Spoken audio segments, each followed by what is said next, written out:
Hey guys, welcome to Kitts Peak. We're on our way up to this local mountain near 3 Points, Arizona, not too far from Tucson. My dad lives out here. I probably should have told you, but it's kind of like, it's about as abandoned as I've ever seen. This is some wild, wild country, and being this close to nature kind of inspired me to talk to you guys about what I think is a rather mystical pose called half moon. Now, half moon, it's awesome. It's a beautiful, expressive posture, but a lot of times we don't get into it very effectively. The way you enter the pose is the way that the pose will then transform itself. It's like a plant. The plant will grow from the seed. The seed that you plant is what you're going to get. So let's talk about how we can get into this more mindfully. So say we start from warrior two. Okay, so find yourself in a nice warrior two, adjusting yourself. You're going to take left, bring one hand onto your hip, so I'll bring left hand to my hip. I'm going to shift my upper body forward and take finger pads to the floor, about 6 to 8 inches as far as you can out in front of your front foot. Now come with my finger pads in something we call gecko asana, because we don't want to bring hand flat yet. That's a more advanced option.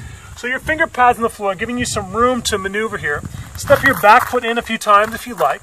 And then here's the trick. Keeping your bottom knee bent, begin to shift weight into that standing leg. And then feel your hips stack. So I've got left hip stacking up on top of right hip. Keep hips stacking as high as they'll go till you start to feel stretching. And then you can begin to grow both legs long and straight. Keep lengthening legs as straight as possible. Remember, you don't have to get this bottom leg totally straight. That's not necessary. But feel towards your edge of stretch. Then begin to lengthen both sides of your waist. Roll your heart open. And if you like, you could extend your top arm for an expression of that pose, getting nice and long. If you want to go deeper, more advanced, strengthening here, you can start to bring less weight into your right finger pads, maybe coming onto 3 fingertips. Maybe eventually even lifting up and floating your hand off the floor. Cool.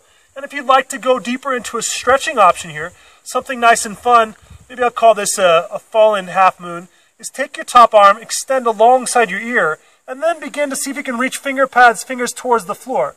Keeping your hips stacked, keeping your heart open, and at the same time, let your back leg begin to descend towards the floor. Oh, this is such a nice side stretch. Get your whole lateral body stretching nice and long here. Stay for a few breaths. Gently come back when you're done. Remember, with our movement, we want to bend. So bend your bottom leg. Let your feet come softly to the floor.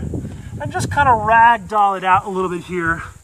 Releasing any tension from spine, hips, sacrum, or your QL. And then just continue with the same pose on the other side. Remember, we want to balance both sides, balance being the key to yoga. So whatever you do on one side, make sure you match it with the other side as best you can, with the same mindfulness and consciousness through the pose. I hope you enjoy that.